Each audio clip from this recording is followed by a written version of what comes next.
আওয়ামী লীগ দেশের অনেক বড় ক্ষতি করেছে। যে আওয়ামী লীগ আর গণতন্ত্র একসাথে যায় না। লোকাল গভর্নমেন্ট শক্তিশালী হলে সে রাষ্ট্র শক্তিশালী হবে, সেই গণতন্ত্র শক্তিশালী হবে।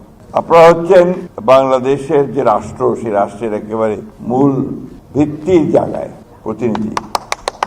আপনার জনগণের প্রতিনিধিত্ব করেন এক তৃণমূল পর্যায়ে, এবং বাংলাদেশের যে শাসন ব্যবস্থা, সেই ব্যবস্থার একেবারে গোড়ায় আপনারা। সেই জন্য আপনারা সবচেয়ে বেশি গুরুত্বপূর্ণ সরকারের কাছে, দেশের কাছে, মানুষের কাছে।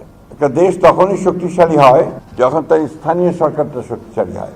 আপনার বাইরে যদি যান, বিদেশে, বিশেষ করে ইউরোপে, আমেরিকায়, ইংল্যান্ডে, সেখানে কিন্তু আপনার সবচেয়ে বেশি শক্তিশালী সংগঠন হচ্ছে আপনার লোকাল গভর্নমেন্ট, এবং তারাই সবকিছু নির্ধারণ করে।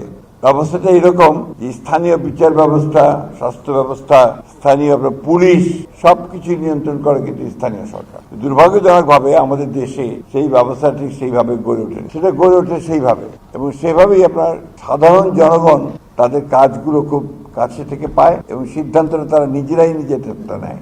এই জন্যই কিন্তু তাদের গণতন্ত্র অনেক বেশি শক্তিশালী হয় তখনই যখন স্থানীয় সরকারটা শক্তিশালী হয়।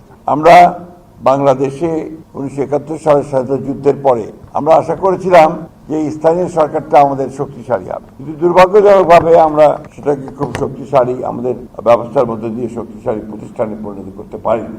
আমরা সবাই চাই যে লোকাল গভর্নমেন্ট যেন শক্তিশালী হয়। লোকাল গভর্নমেন্ট শক্তিশালী হলে সে রাষ্ট্র শক্তিশালী হবে, সেই গণতন্ত্র শক্তিশালী হবে। আপনারা জানেন যে বাংলাদেশ একটা দীর্ঘ সংগ্রাম লড়াই করে একটা ফাঁসিবাদীর হাত থেকে আপাতত আমরা মুক্তি পেয়েছি, এবং একটা সুযোগ সৃষ্টি হয়েছে এখানে গণতন্ত্রকে একটা প্রাতিষ্ঠানিক রূপ দেওয়ার জন্য। আওয়ামী লীগ দেশের অনেক বড় ক্ষতি করেছে। আমি বরাবরই একটা কথা বলতাম যে আওয়ামী লীগ আর গণতন্ত্র একসাথে যায় না। আমি জানি না এখানে কোন কোন দলের লোক আছে, আমি জানি না, কিন্তু বাস্তবতা হচ্ছে এটা যে যখনই আওয়ামী লীগ রাষ্ট্র পরিচালনার দায়িত্বে এসেছে তখনই সে গণতন্ত্রকে ধ্বংস করেছে। এবার আপনি জানেন, অনেক পুরনো লোক যারা আছে তারা জানেন 1975 সালে আওয়ামী লীগ একটা একদলীয় শাসন ব্যবস্থা প্রতিষ্ঠা করেছিল বাকশাল।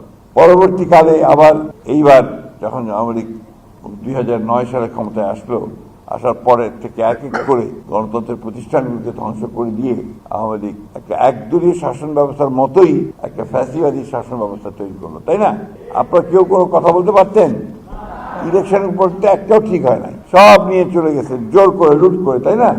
তারপরে যে কয়েকজন বিরোধী দলের হলো, অর্থাৎ বিএনপির হলো বা জামাত ইসলামের হলো বা অন্যান্য কোন দলগুলোর হলো, সেগুলোকে আবার মন্ত্রণালয় থেকে বাতিল করে দিচ্ছে, বরখাস্ত আছে না, এটা করছে না?